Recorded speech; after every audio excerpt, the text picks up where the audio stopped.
கொள்ளுது. மென்மையான மஞ்சள் தோலில் ஒளி மின்னி விளையாடுது.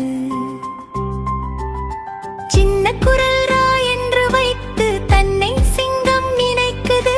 வாலசைத்து பெருமையுடன் சுற்றி சுற்றி நடக்குது. புல்மேல் மெதுவாய் நடந்தால் காற்று அதை தழுவுது.